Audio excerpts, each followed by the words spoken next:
matrix A, B and UV is given, if there is a vector matrix X such that Ax is equals to U has infinite many solutions, then we have to prove that Bx is equals to V cannot have any unique solution. And if AFD is not equals to 0, then we have to prove that Bx is equals to V has no solution. Ax is equals to U, that is given in the question. So the value of D, D1, D2, D3 is equals to 0. First we will solve the D, that is A11 1B B 0 D C. So we will solve this. AB into C minus D minus 1 C minus D equals to 0. So we will take the common on other side, that AB minus 1 and C minus D equals to 0.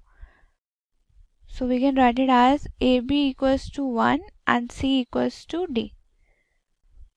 These are the possibilities. Now we will find the value of D1 and we will replace the X elements with F, G, H. That is F, G, H, 1, B, B and 0, D, C.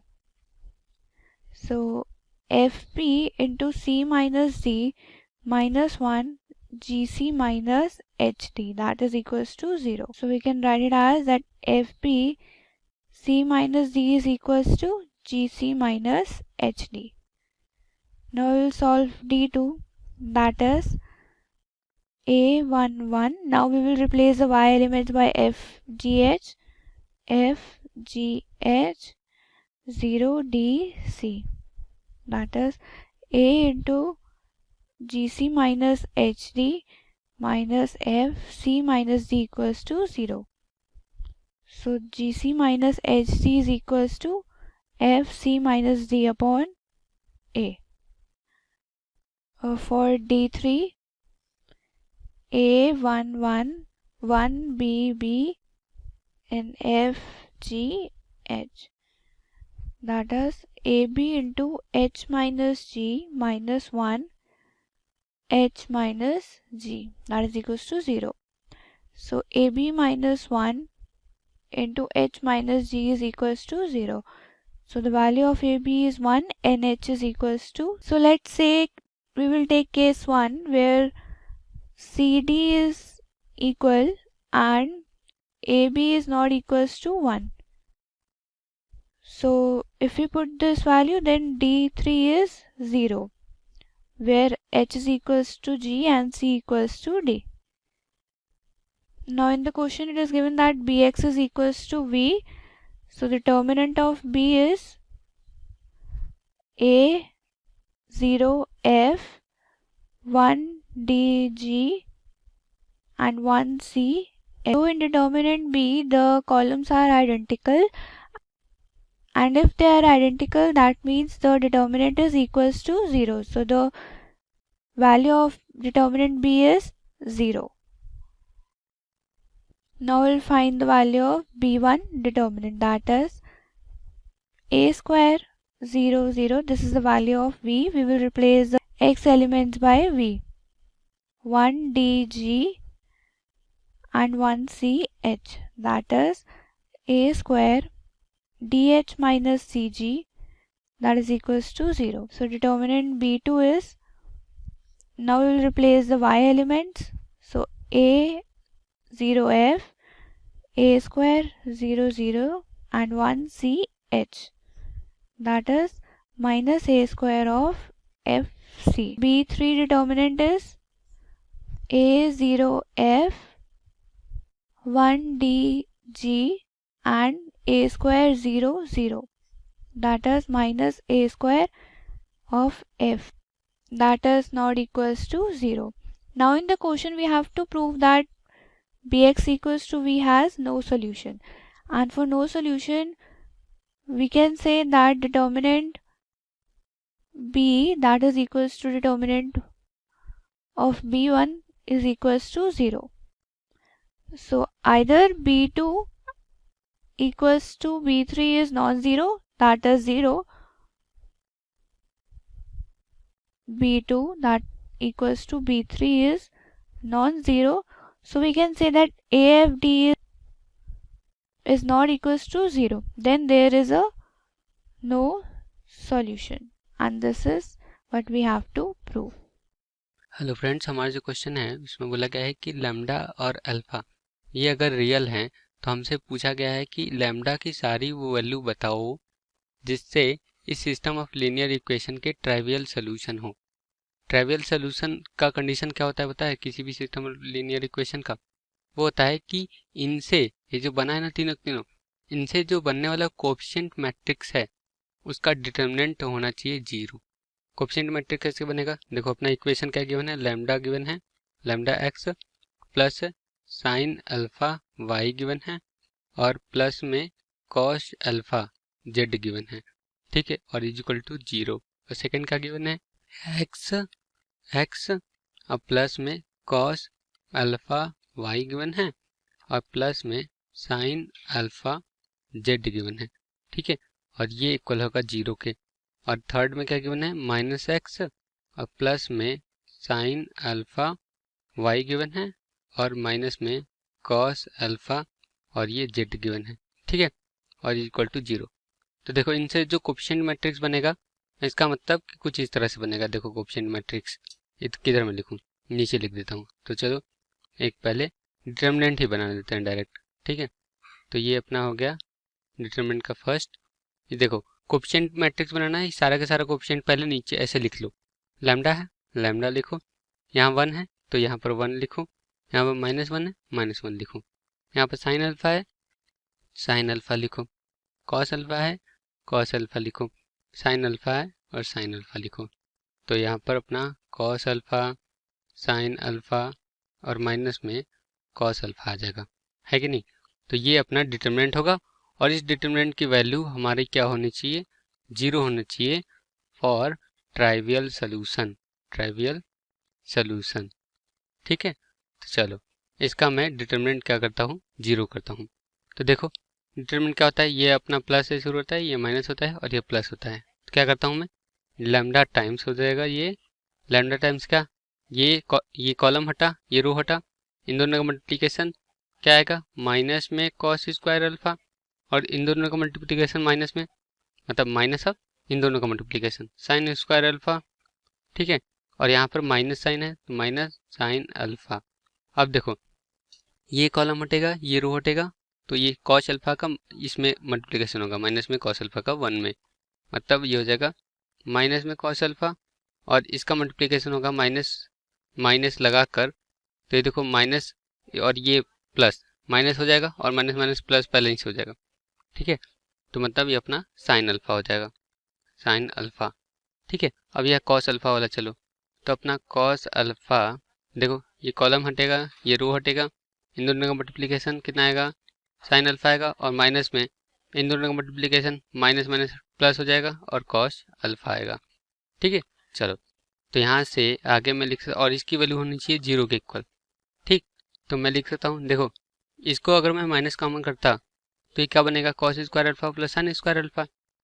तो इसको मैं लिख सकता हूँ 1, क्योंकि cos square alpha plus sine square alpha क्या होता है, 1 होता है। तो यहाँ देखो यहाँ माइनस कॉमन किया तो ये माइनस लैम्डा आ जाएगा और अंदर मल्टीप्लिकेशन करता हूँ मैं, तो देखो ये minus minus plus sine alpha into में कॉस अल्फा और अंदर मल्टीप्लिकेशन किया तो साइन स्क्वायर अल्फा और इसमें मल्टीप्लिकेशन किया तो अपना आएगा कॉस अल्फा और साइन अल्फा और प्लस में कॉस स्क्वायर अल्फा, ये होना चाहिए 0 के इक्वल, ठीक है। तो देखो ये साइन अल्फा कॉस अल्फा और ये sine alpha cos alpha 2 times हो जाएगा, मतलब माइनस लैम्डा और प्लस में 2 साइन अल्फा और कॉस अल्फा और ये देखो कॉस स्क्वायर अल्फा माइनस में साइन स्क्वायर अल्फा है कि नहीं है और इज इक्वल टू 0, ठीक है। तो देखो हमको पता है कि कॉस स्क्वायर अल्फा माइनस में साइन स्क्वायर अल्फा ये होता है अपना कॉस 2 अल्फा के इक्वल, और इसी तरह साइन 2 अल्फा क्या होता है, ये होता है 2 साइन अल्फा और कॉस अल्फा। तो देखो इन दोनों को मैं चेंज कर सकता हूँ इससे, तो लिख देता हूँ चलो। तो यहाँ से हमारा आएगा माइनस लैम्डा और प्लस में साइन 2 अल्फा और प्लस में कॉस 2 अल्फा इक्वल टू 0। इतनी पूरी कॉस 2 अल्फा हो गई और इतनी पूरी साइन 2 अल्फा होगी इक्वल टू 0। इसका मतलब कि हमारा जो लैम्डा आएगा वो क्या आएगा, वो आएगा साइन 2 अल्फा और प्लस में कॉस 2 अल्फा। ठीक है, तो देखो मुझे लैम्डा की सारी वैल्यू बतानी थी, मैं देख लेता हूँ कि ये कहाँ से कहाँ तक वैरी करता है। तो देखो हमको पता है कि कोई भी अगर ऐसा होता है, अगर मान लो कि कोई भी एक क्वाड्रेटिक मतलब ट्रिग्नोमेट्रिक इक्वेशन इस टाइप का होता है कि A sine alpha plus B cos alpha, ये इस टाइप का होता है। तो इसकी मिनिमम और मैक्सिमम वैल्यू हमको पता होती है, क्या होती है देखो, इसकी जो मिनिमम वैल्यू होती है वो होती है ए स्क्वायर प्लस बी स्क्वायर और ये माइनस में ये अंडर रूट में, और मैक्सिमम वैल्यू होती है प्लस में ए स्क्वायर प्लस बी स्क्वायर ये अंडर रूट में। ठीक है, तो ये होता है रेंज इसका। तो अल्फा हो चाहे कुछ भी हो, यहाँ पर डज नॉट मैटर, तो इसकी रेंज इतनी से इतनी होगी। तो देखो इसका मतलब कि हमारा ये इसकी रेंज क्या होगी, यहाँ पर अगर मैं लिखूँ लैम्डा लिखूँ या sine 2 alpha plus cos 2 alpha लिखूँ, तो देखो लिख देता हूँ। तो इसकी रेंज क्या होगी, इसका कोफिशिएंट 1, इसका कोफिशिएंट 1, मतलब 1 प्लस 1 कितना 2, मतलब अंडर 2, मतलब ये कितना होगा माइनस ऑफ अंडर 2 से प्लस ऑफ अंडर 2 तक वेरी करेगा। ठीक है, तो लैम्डा की वैल्यू आ गई हमारी, यही हमसे पूछा गया था कि find all set of value of lambda. ठीक है, तो यही हमारी क्या होगी, लैम्डा हो गई। अगर आपको लैम्डा इक्वल टू 1 के लिए भी निकालना भी है ना, तो लैम्डा इक्वल टू 1 पुट कर दो, तो ये होगा अपना साइन 2 अल्फा प्लस में कॉस 2 अल्फा, ये इक्वल होगा 1 के। मैं क्या करता हूँ कि सब में 1/√2 से मल्टीप्लाई करता हूँ, तो करो। तो देखो ये हो जाएगा 1/√2 इंटू साइन 2 अल्फा और प्लस में 1/√2 कॉस 2 अल्फा और इधर हो जाएगा 1/√2। ठीक है, तीनों में मल्टीप्लिकेशन किया गया है, तो ये इसको मैं लिख सकता हूँ कि ये साइन 45 है, या π/4 लिखो, 45 या π/4 एक ही होता है। और इसको मैं लिख सकता हूँ साइन 2 अल्फा। ठीक है, और इसको मैं लिख सकता हूँ कॉस 45 और कॉस 2 अल्फा। ठीक है, और ये इक्वल होगा किसके, देखो ये किसकी वैल्यू होती है, ये होती है अपने कॉस 45, मतलब π/4 की ही वैल्यू होती है। ठीक है, चलो देखो, तो ये देखो कॉस ए कॉस बी और प्लस साइन ए साइन बी है, ये किसका फॉर्मूला होता है, ये फॉर्मूला होता है कॉस ए माइनस बी का। तो ए माइनस बी मतलब 2 अल्फा माइनस में π/4। ठीक है, और ये इक्वल होगा किसके, कॉस π/4 के। तो देखो किसी भी अगर ऐसा टाइप का फॉर्मूला बनता है कि कॉस थीटा ये कॉस अल्फा के इक्वल है, तो यहाँ पर थीटा जो होता है ना 2n pi plus minus alpha के इक्वल होता है। ठीक है, तो चलो थीटा मतलब अपना 2 अल्फा माइनस में π/4। ठीक है, और ये इक्वल होगा किसके, 2n पाई प्लस माइनस किसके, π/4 के। तो यहाँ हो गया ना π/4 के इक्वल। ठीक है, तो यहाँ से अगर मैं 2 से डिवीजन कर दूँ सब में दोनों में, तो क्या आएगा अपना, ये अल्फा माइनस π/8 आएगा, और ये इक्वल होगा यहाँ पर 2 से क्या डिवाइड कर देंगे तो n पाई आएगा, और ये प्लस माइनस यहाँ पर हो जाएगा π/8। ठीक है, तो यहाँ से अल्फा की वैल्यू कितनी आएगी, अल्फा की वैल्यू आएगी n पाई प्लस माइनस π/8, और प्लस में ये देखो माइनस में था इधर आके प्लस हो जाएगा, प्लस में π/8। तो अगर आपको प्लस साइन लेना है तो प्लस साइन ले लो, माइनस साइन लेना है तो माइनस साइन ले लो। प्लस साइन लूंगा तो ये π/8 प्लस π/8 2π/8 मतलब π/4 होगा, और अल्फा की वैल्यू अगर मैं माइनस लेता हूँ तो ये सब हट जाएंगे, मतलब सिर्फ n पाई बचेगा। तो ये होगा अपना अल्फा की वैल्यू जब लैम्डा इक्वल टू 1 होगा, और बाकी सब के लिए भी आप देख सकते हैं। ओवरऑल लैम्डा की वैल्यू जो होगी -√2 से 2 के बीच √2 से वेरी करेगी। ठीक है, ये हमसे पूछा गया था, होप आपको समझ में आएगा। Thank you. Hello friends, so our question is consider the system of linear equations in x, y and z. So ये हमें 3 equations दे रखी है, तो हमसे क्या कह रखा है, which of the following can be the values of theta for which the system has a non-trivial solution. So हमें theta की values बतानी है basically. So non-trivial solution के लिए क्या होता है, ये जो मैट्रिक्स का डिटर्मिनेंट होता है जो कि हमारी इक्वेशन से बनती है, A matrix basically, sine 3 theta -1 and 1 इनके coefficients basically, right, sine 3 theta -1 and 1। दूसरे का क्या है, cos 2 थीटा 4 3 एंड यहाँ पे क्या है 2 7 7।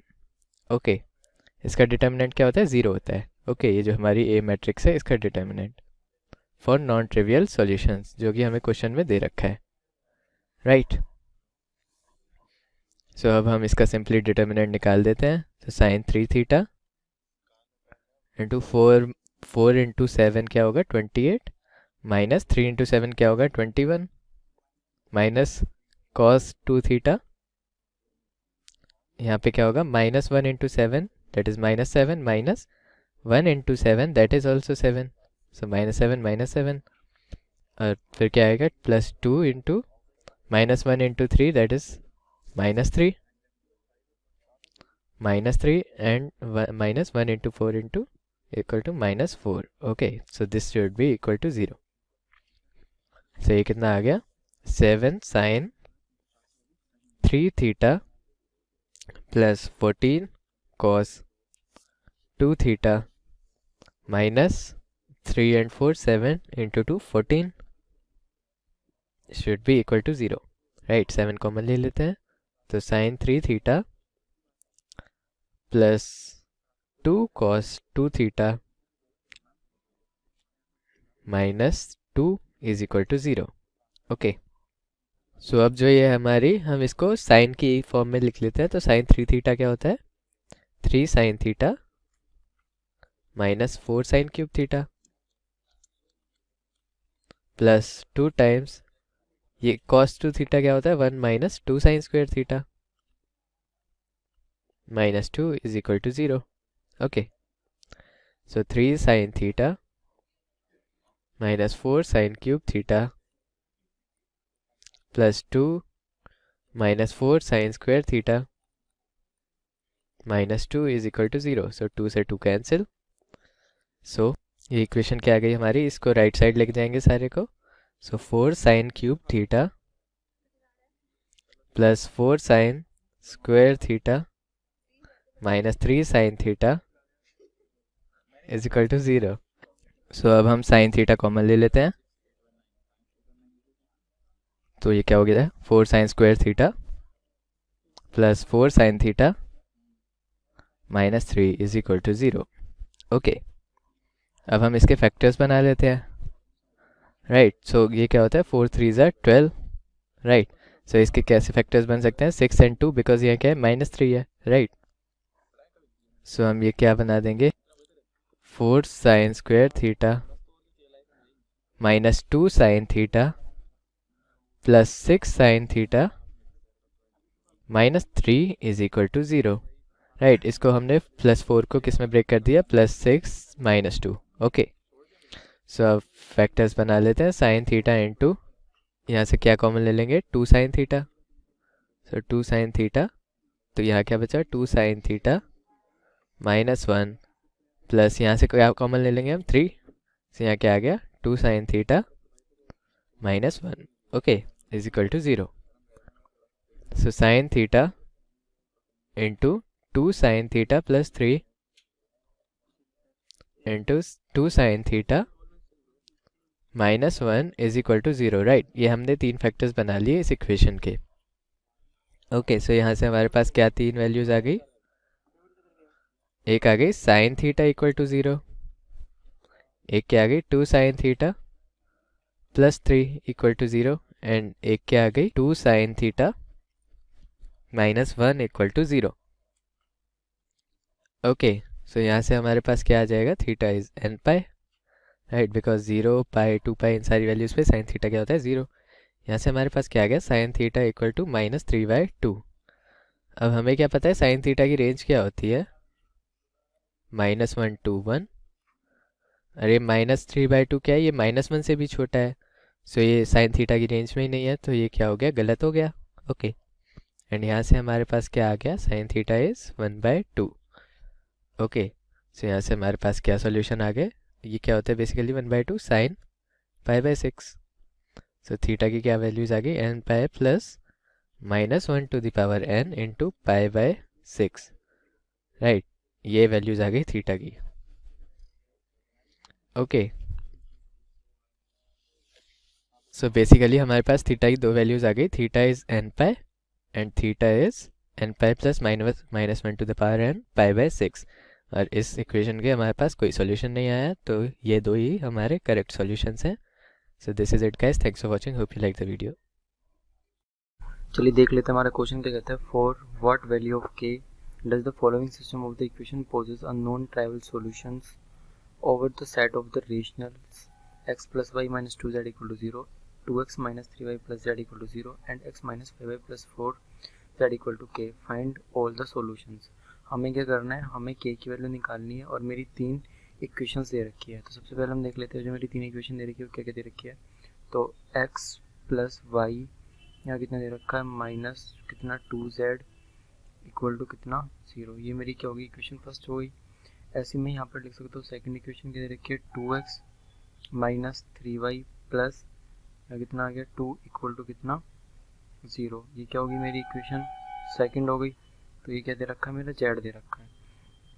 ऐसी मेरी थर्ड इक्वेशन क्या होगी, x minus 5y plus 4z equal to कितना होगा, यहाँ पर k होगा। ये मेरी क्या हो गई, थर्ड इक्वेशन हो गई। तो मैंने क्या लिख दिया, तो अब मैं यहाँ पर इसको मैं किस फॉर्म में लिख सकता हूँ मैं ए के फॉर्म में लिख सकता हूँ। तो ए को फॉर्म में लिखूंगा तो इस मैट्रिक्स को कैसे लिखूंगा 1। तो एक्स वाई जेड के कोफिशिएंट आ जाएंगे। यहाँ कितना आ गया -2, यहाँ कितना आ गया 2, यहाँ कितना आ गया 3, यहाँ कितना आ गया 1, यहाँ आ गया 1, यहाँ कितना आ गया -5, यहाँ कितना आ गया 4। अब मैं देख सकता हूँ it is a singular matrix. तो जब मैं यहाँ पर इसका डिटर्मिनेंट निकालता हूँ तो इसका डिटर्मिनेंट निकालने पर यहाँ कितना आ जाएगा 1, यहाँ कितना आ गया 4 थी कितना 12, यहाँ कितना आ गया प्लस ऑफ कितना 5, यहाँ कितना आ जाएगा -1, यहाँ कितना आ जाएगा 4 2 8 माइनस ऑफ कितना 1, यहाँ कितना है -2, यहाँ कितना आ गया -10 ऑफ कितना -3। तो जब मैं इसको सोल्व करूँगा तो कितना आएगा 0। तो ये कह सकता हूँ मैं it is singular, it is a singular matrix. तो ये क्या है, मेरी सिंगुलर मैट्रिक्स आ गई। अब मैं इसका क्या निकालना चाहता हूँ, एडजॉइंट ऑफ ए निकालना चाहता हूँ।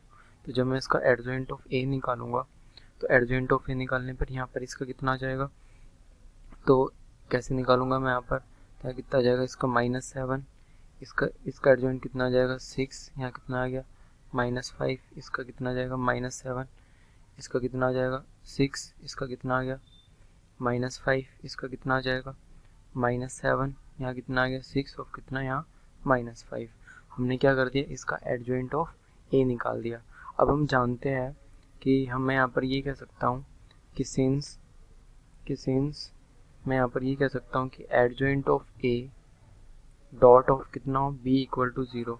अगर ये मेरा क्या आता है 0 के इक्वल आ जाएगा तो यहाँ पर जो मेरी कंडीशन बनेगी वो कैसी बनेगी, equation as a trivial solution, equation as trivial solution. तो अब मैं यहाँ पर क्या कर लेता हूँ, मैं कुछ अलग कंडीशन लेके चलता हूँ। यहाँ पर मैं लिखता हूँ कि let I be is a, यहाँ क्या हो जाएगा, कंसिस्टेंट हो जाएगा। तो कंसिस्टेंट की वजह से मैं यहाँ क्या लेके चलता हूँ, इक्वेशन फर्स्ट को लेकर चलता हूँ। तो यहाँ कितनी आएगी, x plus y equal to कितना आ जाएगा 2z आ जाएगा।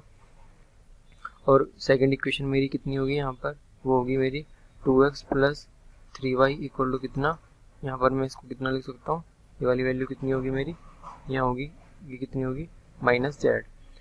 अब मैं यहाँ पर देख सकता हूँ, अगर मैं फ्रॉम इक्वेशन फर्स्ट में से अगर मैं सेकंड को माइनस करता हूँ तो यहाँ पर जो मेरी वैल्यू आएगी वो कितनी आएगी, 5y इक्वल टू कितना आएगा 5z। तो यहाँ से जो मुझे y की वैल्यू मिल गई वो कितनी मिल गई, z मिल गई।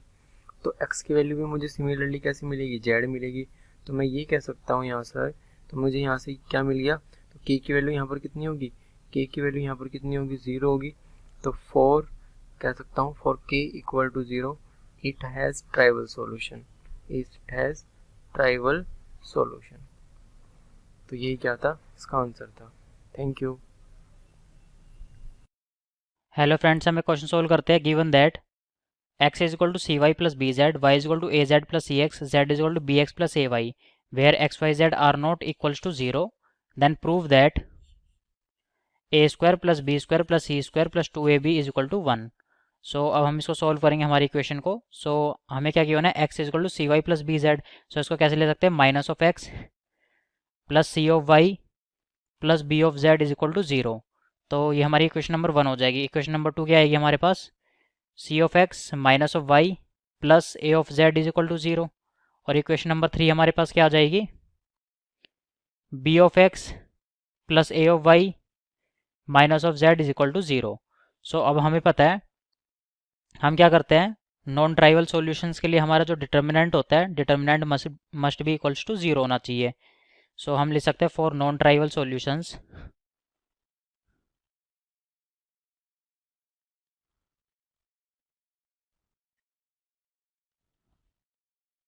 सो जो इसका डिटर्मिनेंट है वो should be equals to 0। So हम डिटर्मिनेंट यहाँ पे फॉर्म करते हैं अब। सो डिटर्मिनेंट में क्या आएंगे, coefficients of x y z. तो यहाँ पे ले सकते हैं माइनस ऑफ 1 सी बी, और उसके बाद हम क्या ले सकते हैं, सी माइनस 1 ऑफ 1 और ए, और तीसरा क्या ले सकते हैं, बी ए और माइनस ऑफ 1। और इसका डिटर्मिनेंट हमारा क्या होना चाहिए, 0 होना चाहिए, इक्वल्स टू 0। अब हम इसको एक्सपेंड करते हैं अलोंग द रो 1। तो हमारे पास क्या आएगा, माइनस 1 इंटू क्या आएगा 1 minus of A square minus of C into ये क्या आएगा, minus of C minus of A B plus of B times of ये कितना आएगा, A C plus of B is equal to 0। So अब हम इसको सॉल्व करेंगे तो हमारे पास क्या आएगा, minus 1 plus a square plus C square plus of A B c plus a B c plus of b square is equal to 0। So यहाँ से हम क्या बोल सकते हैं, यहाँ से ले सकते हैं A square plus B square plus C square plus 2 times of A B C equals to 1। और हमें किसकी वैल्यू फाइंड आउट करनी थी, A square plus B square plus C square plus 2ab is equal to 1, हमें ये prove करना था। सो हम देख सकते हैं हमें वही सेम इक्वेशन हमें मिल चुकी है, देयरफॉर हमारी इक्वेशन ये हमने प्रूव कर दी है। Okay, thank you.